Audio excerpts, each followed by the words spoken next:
Now is Lieutenant Colonel Bill Cowan. Sir, thanks very much for joining us. What do you make of the president's comments? He does not want to change the strategy. And is there anything Congress can do to push back? Well, Maria, I listened to the president yesterday, what I consider to be babble throughout this whole thing, particularly talking about a strategy going against these guys. Look, we've got all these governors now speaking out against it. Congress is going to have to do something. I was listening to the news earlier today, and I understand that no matter what Congress decides to do, the president can himself use executive orders to bring people in. I understand personally the vetting process very, very well, much better than Ben Rhodes, I guarantee you, Maria. And vetting these people, as some members of Congress have said, is going to be right next to impossible.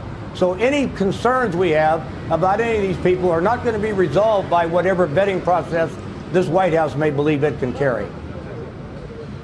All right. So, Colonel, can you explain that for us, please? Tell us the process of vetting these folks, because this was some of the points that we were making yesterday in terms of we're not getting the proper information and reliable information from the Syrian government. So how do you vet them? But tell us from your standpoint what the difficulty is in fact, vetting these folks.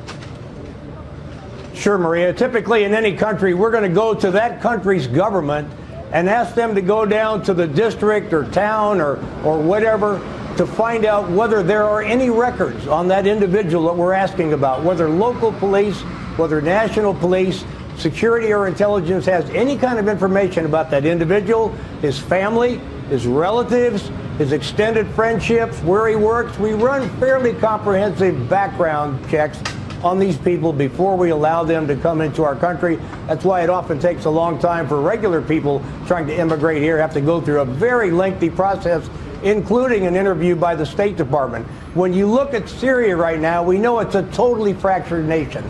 The ability to go out and find records on these people at the town, city, or even at the national level is virtually non-existent. And as some people have already said, we don't even know that these people are using their correct names when they come to us. I worked intelligence operations in the Middle East one time where one of the guys I was running had two passports, same person, two passports with two different spellings of his name. And he used those passports everywhere that he went, depending on what he was trying to do. So the point being, Maria, vetting these people is going to be right next to impossible. And I think that's the concerns we all need to have as we look at whether we should allow them into this country or not. Which is why 27 governors from America have basically said we're not letting them in our states. I'm here with Geraldo Rivera today. And Geraldo, you were making the point earlier that, you know, Congress can push back and ensure that we're not forced to allow these refugees in when we really don't know who they are. But the truth is the president has blown off Congress on so many levels over the last several years, whether it's Obamacare or immigration or anything else. He could just go to executive order like he's done in the past. Isn't that true?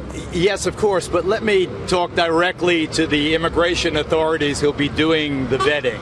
It is clear to me that the gravest danger is the Sunni Muslim of fighting age. It's a demographic from which 99% of the troubles stem. We have chronicled the oppression and destruction of religious minorities in Syria by ISIS. We've seen what they've done to the Christian community, to the various other minority groups inside Syria, how they have attacked them and raped them and killed.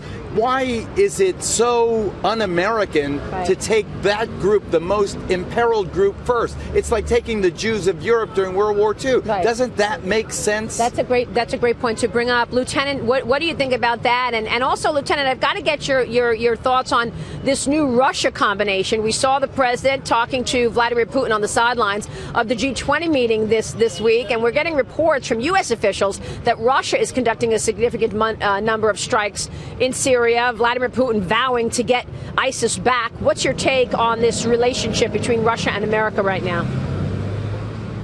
Well, let me say first, if I can, Maria, that I agree with Geraldo. I think there are certain numbers of those people. It's a human tragedy beyond comprehension. I do believe there should be exceptions. Some people should be allowed in if we can find a safe way to do it. With respect to Russia, Maria, I've heard the breaking news this morning when they confirmed that airliner came down. Russia is going to do what we won't do, what we have not been able to do because of restrictive rules of engagement by our White House. Russia does not care if an innocent civilian dies when they're firing cruise missiles or dropping bombs. Russia is going to go after the head of the snake right there in Raqqa, and they're going to pound Raqqa hard. And I think the French are going to do the same thing while we dilly-dally around. And let me say this, Maria, when you're pounding those guys hard and they're worried about their own survival, they don't have time to be wondering about planning operations and thinking about killing us. We need them to be on the run all the time. We ought to be doing it. We're not. Russia and French will. Lieutenant, thank you very much for your insights this morning. We appreciate your time. Lieutenant Colonel Bill Cowan joining us there.